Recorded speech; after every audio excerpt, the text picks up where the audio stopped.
오늘 말씀은 절망적인 상황에 있는 사람들을 예수님이 구원해 주셨다라는 주제입니다. 야이로라는 회당장이 있었습니다. 그에게 12살 된 어린 딸이 있었는데 이 아이가 죽을 병에 걸렸습니다. 이 죽을 병이라고 하는 것은 병을 알면 그런 대로 위로가 됩니다. 치료를 마음껏 해보고 죽으면 그래도 위로가 됩니다. 그런데 병을 알지 못하고 죽을 때, 치료도 제대로 해보지 못하고 죽을 때 그 부모의 가슴은 찢어지는 것이죠. 회당장의 어린 딸이 죽게 됐다는 것입니다. 절망이죠. 또 한 사람이 나타나는데 12년 동안 피가 멈추지 않고 계속 흐르는 병을 가진, 혈루병을 가진 여인이 예수님을 만나서 치료를 받았다는 그런 내용입니다. 마가복음 5장 23절을 보시겠습니다. 시작. 예수께서 배를 타고 다시 호수 건너편으로 가셨습니다. 예수께서 호숫가에 계시는 동안 많은 사람들이 예수께로 모여들었습니다. 그때 야이로라 불리우는 회당장이 예수께 와서 예수를 보고 그 발 앞에 엎드리고 간절히 애원했습니다. 제 어린 딸을 죽어갑니다. 제발 오셔서 그 아이에게 손을 얹어 주십시오. 그러면 그 아이의 병이 낫고 살아날 것입니다. 예수님은 참 바쁘셨습니다. 쉴 틈이 없으셨습니다.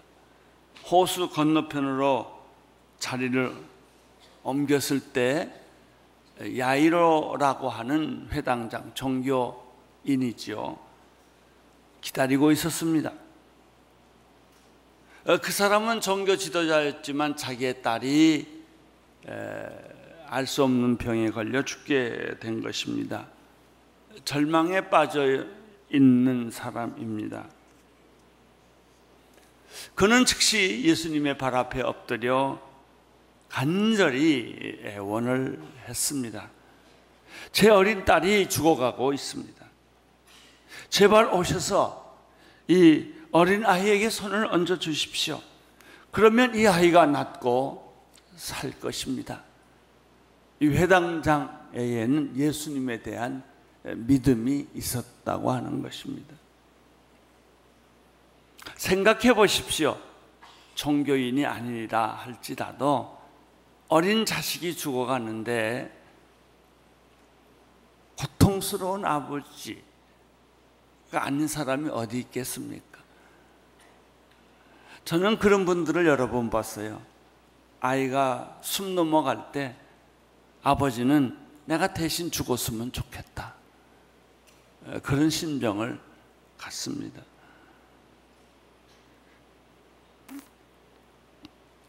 마가복음 5장 24절에서 예수님이 어떻게 반응하셨는지를 볼 수 있습니다. 읽어주십시오. 시작. 그러자 예수께서 그와 함께 가셨습니다. 많은 사람들이 따라가면서 예수를 둘러싸고 밀어댔습니다. 여기서 재미있어요. 예수님이 말없이 그와 함께 가셨다는 것이죠. 말없이 따라가시는 예수님. 때로는 예수님께서 우리의 기도를 말없이 들어주십니다.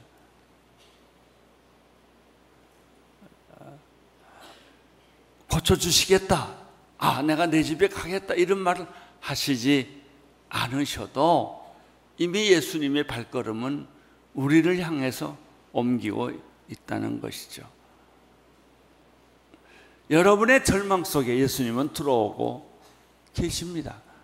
말없이 조용히 그분은 여러분에게 다가오고 있습니다. 사람들이 주변에 몰려들기 시작했습니다. 예수님이 발걸음을 옮길 때마다 사람들은 주변에 몰려들고 있었는데 그 중에 생각지도 못했던 한 여인이 예수님 주변에 따라오고 있었습니다. 이 여인은 12년 동안 혈루병으로 아주 고생을 했던 여인입니다. 성경은 이 여인이 자기의 병을 고치기 위하여 수없이 애를 썼다고 말했습니다.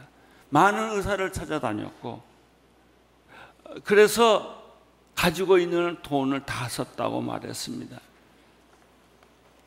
병은 고쳐지지 않고 의사를 찾아갈수록 더 악화됐다고 말했습니다.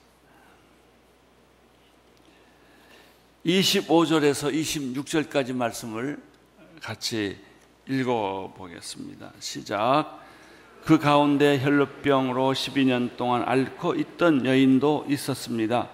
이 여인은 여러 의사들에게 치료를 받으며 고생도 많이 하고 재산도 다 잃었지만 병이 낫기는커녕 악화될 뿐이었습니다. 이런 분들이 우리 주변에 참 많아요.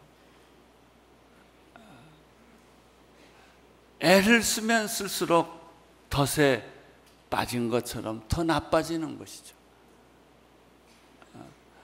누군들 이 절망적인 상태에서 빠져나가고 싶지 않은 사람이 어디 있겠습니까?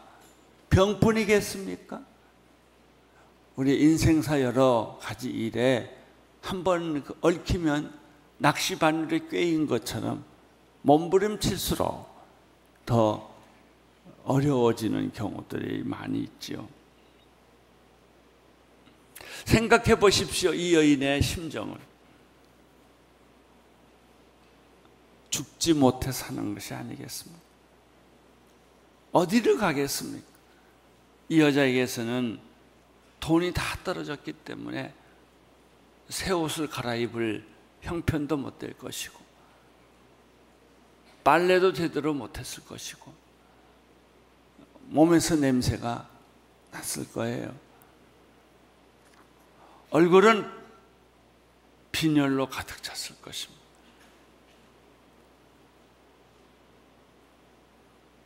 이 여인을 지켜줄 사람은 아무도 없습니다. 어쩌면 부모도 포기했는지도 모릅니다. 얼마 전 MBC에서 휴먼 다큐멘터리가 나왔죠. 4살짜리 피를 흘리는 어린아이. 그래도 그 4살짜리 어린아이에게는 어머니가 있었어요. 이 여인은 지켜줄 사람이 없었습니다.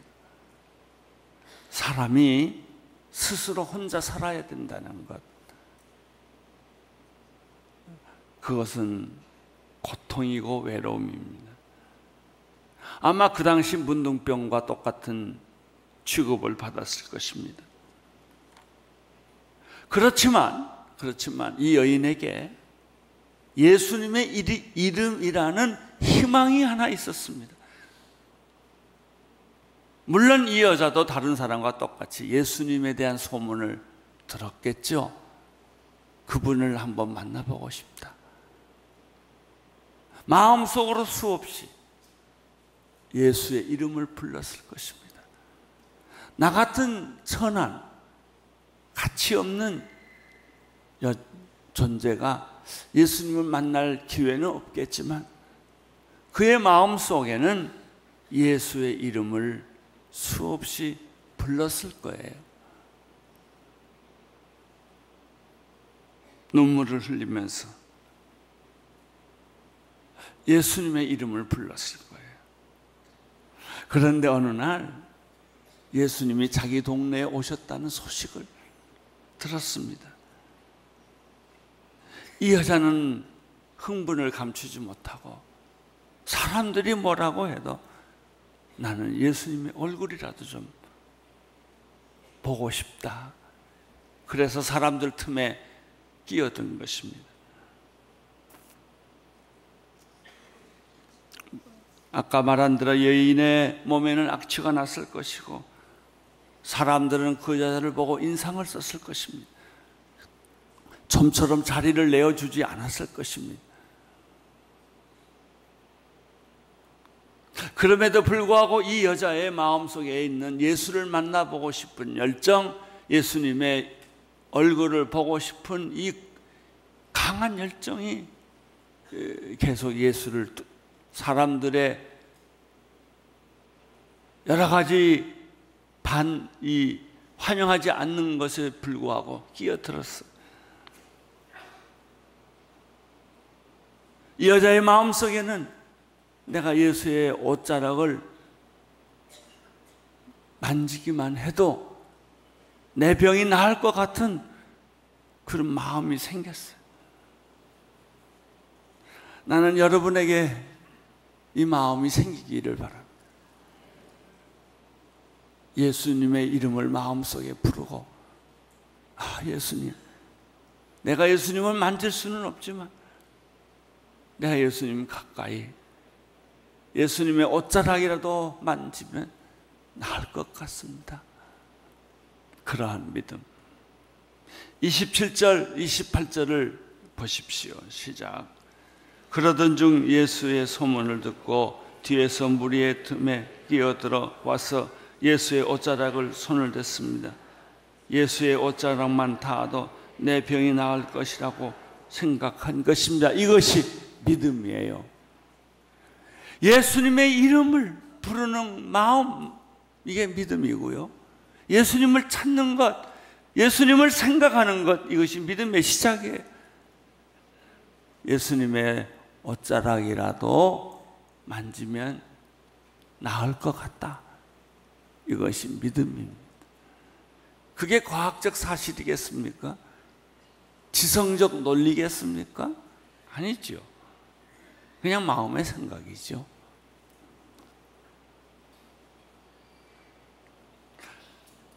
그렇게 해서 예수님의 가까이 가서 옷자락을 만지는 순간 그 흐르던 피가 멈췄다는 거예요. 이 얼마나 놀라운 사실입니까? 이 여자는 자기에게 변화가 온 것을 알았어요. 피가 멈춘 것을 알았어요. 여인도 알았고 예수님도 알았습니다. 29절 30절을 보겠습니다. 시작. 그러자 곧 출혈의 근원이 마르면서 이 여인은 자신의 병이 나은 것을 몸으로 느낄 수 있었습니다. 동시에 예수께서도 자신의 몸에서 능력이 나간 것을 알아차리셨습니다. 예수께서 사람들을 돌이켜보며 물으셨습니다. 누가 내 옷자락에 손을 댔느냐? 31절 34절 제자들이 대답했습니다. 이렇게 많은 사람들이 밀려대는 것을 보시면서 누가 손을 대었느냐고 물으십니까? 그러나 예수께서 누가 옷을 만졌느냐 알아보려고 둘러보셨습니다. 그러자 자기에게 일어난 일을 알고 있는 이 여인이 와서 예수의 발 앞에 엎드려 두려움에 떨면서 사실대로 말했습니다. 예수께서 여인에게 말씀하셨습니다. 딸아, 내 믿음이 너를 구원했다. 이제 안심하고 가거라. 그리고 병에서 해방돼 건강하여라. 제자들은 이 사건을 이해하지 못했습니다. 때로는 우리가 설교 들으면서도 이해 못할 때가 참 많습니다. 예수님이 괜한 말씀하신다 라고 생각한 거죠. 그러나 당사자인 이 여인은 알았죠. 왜? 자기 몸에서 이상한 변화가 일어났기 때문이에요. 두려움에 떨면서 예수님의 발 앞에 이 여인은 엎드려 사실을 고백했습니다. 이것이 진짜 크리스천과 가짜 크리스천의 차이예요. 교회를 나와도 설교를 들어도 말씀을 읽어도 뭐가 뭔지 안 느껴지는 거예요. 아니, 글자를 모르겠습니까? 뜻을 모르겠습니까? 그런데 안 느껴지는 거예요. 나하고 상관이 없는 거예요. 예수님이 괜히 쓸데없는 말씀을 하신다라고 생각하는 거죠. 그러나 어떤 사람에게는 그 하나님의 말씀이 내 속에 들어와서 나를 변화시킨 거예요. 갑자기 내가 변하고 마음이 울렁거리고 기쁨이 내 안에서 솟아나고 생명이 내 안에 움틀거리는 것을 느낀단 말이죠. 내 속에 변화가 일어나고 있네.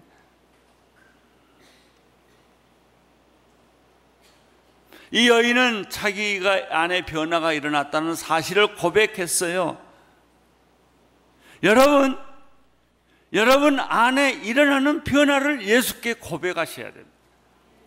주님, 내게 변화가 일어났어요. 내 몸에 변화가 일어났어요. 내 마음에 변화가 일어났어요.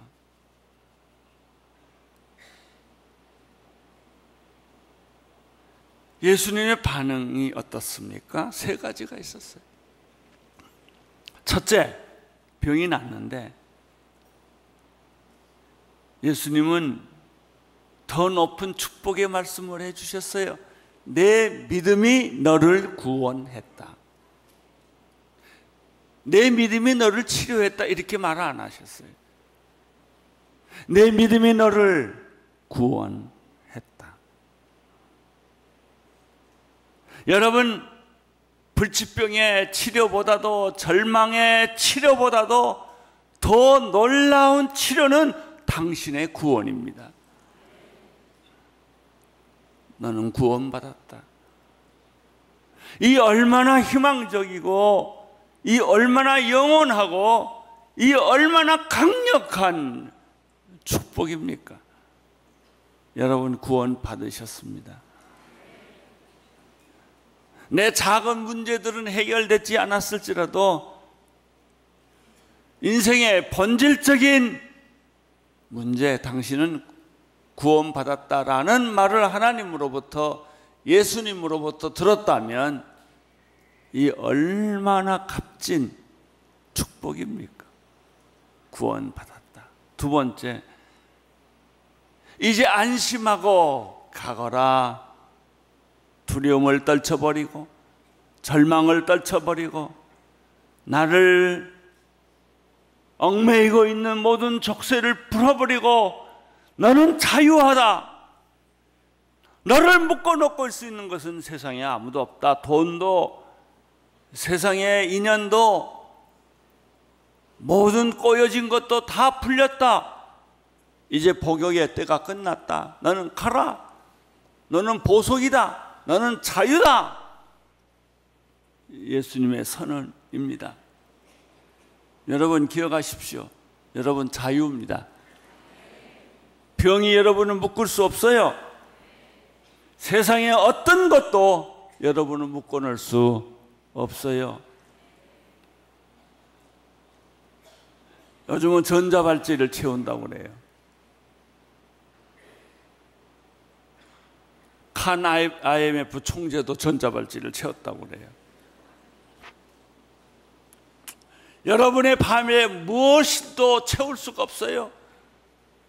여러분은 자유입니다. 이제 안심하고 가십시오. 이 주님의 두 번째 축복입니다. 세 번째 축복은 병에서 해방되어 강건하여라. 할렐루야. 예. 여러분, 병든 자에게 이 말씀은 얼마나 큰 축복이겠습니까? 이제 당신은 아프지 않다. 당신은 이제 병마에서 해방되었다. 일어날 것이다. 걸어갈 것이다. 건강해질 것이다. 너는 병에서 자유를 얻었다. 할렐루야. 이 여인에게, 보잘것없는 볼품없는 이 여인에게 예수님은 세 가지 축복의 말씀을 해주셨다는 것이죠. 곧 그것은 오늘 여러분과 나에게 주시는 축복의 말씀이에요. 받으세요. 내 것으로 받으세요. 오늘 받으세요. 35절 36절을 읽겠습니다. 시작. 예수의 말씀이 채 끝나기도 전에 야이로의 회당집에 집에서 사람들이 와서 말했습니다. 따님이 죽었습니다. 선생님께 더 이상 패기칠 게 뭐가 있겠습니까? 예수께서 그 말에 아랑곳하지 않으시고 회당장에게 말씀하셨습니다. 두려워 말고 믿기만 하여라. 그 사이에 딸이 죽었어요. 이야기의 시작은 회당장이 자기 죽어가는 어린 딸을 위해 기도해달라고 부탁한 것으로 시작했죠. 그런데 12년 혈루증 걸린 여인이 끼어들었어요. 이 문제를 해결하는 동안에 딸은 죽었단 말이죠. 사람들의 반응은 어땠을까요? 울며 불며 통곡을 했어요. 예수님의 반응은 어떻습니까? 이렇게 말했습니다. 두려워 말고 믿기만 하여라. 다르죠, 반응이. 38절 39절을 읽겠습니다. 시작. 회당장이 집에 어리자 예수께 많은 사람들이 울며 통곡하고며 소란스러운 것을 보시고는 집안에 들어가 그들에게 말씀하셨습니다. 어찌하여 울고 있느냐? 아이는 죽은 것이 아니라 그냥 자고 있는 것이다. 예수님은 이 어린 아이가 죽은 것이 아니라 자고 있는 것이라 라고 말했습니다. 죽는다는 것과 잔다는 것의 차이는 무엇입니까? 죽는다는 것은 다시 깨어나지 않는다는 것이고, 잔다는 것은 다시 깨어난다는 것이죠. 우리는 다시 깨어날 것입니다. 우리가 언젠가 죽을 터인데 죽고 나면 하늘나라에서, 천국에서 다시 깨어날 것입니다. 그래서 우리는 죽음에 대한 두려움이 없는 것입니다. 죽음은 천국을 향해 가는 문이에요. 그것뿐이에요. 죽음은 정말 우리의 인생의 끝이 아니에요. 영혼을 여는 시작에 불과한 것입니다. 주님은 이 어린아이가 잔다고 해석을 했습니다. 사람들은 비웃었습니다. 말이 안 된다고 말했습니다. 그러나 예수님은 이 여자의 손을 붙잡고 달리다굼 소녀여 일어나라 라고 말했을 때 이 어린아이가 일어났다는 거예요. 그리고 즉시 걸어다녔습니다. 모든 사람들은 놀랐습니다. 아니, 놀라지 않겠어요?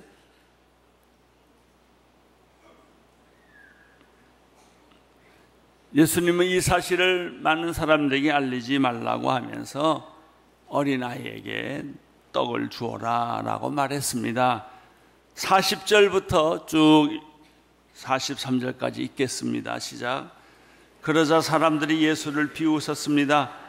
예수님께서 사람들을 보고 밖으로 내보내시고 아이의 부모와 함께 있는 제자들만 데리고 아이가 있는 방으로 들어가셨습니다. 예수께서 아이의 손을 잡고는 아이에게 달리다굼 하셨습니다. 이 말은 소녀야 내가 내게 말한다 일어나거라 라는 뜻입니다. 그러자 곧 그 아이가 일어나서 걸어 다녔습니다. 이 소녀는 12살이었습니다. 이 일을 본 사람들은 몹시 놀랐습니다. 예수께서 이 일을 아무에게도 알리지 말라고 말씀하셨습니다. 그리고 아이에게 먹을 것을 주라고 말씀하셨습니다. 예수님은 바쁜 가운데서도 절망 가운데 빠진 사람들, 희망을 잃어버린 사람들, 인생을 포기한 사람들에게 희망이 되셨다는 것입니다.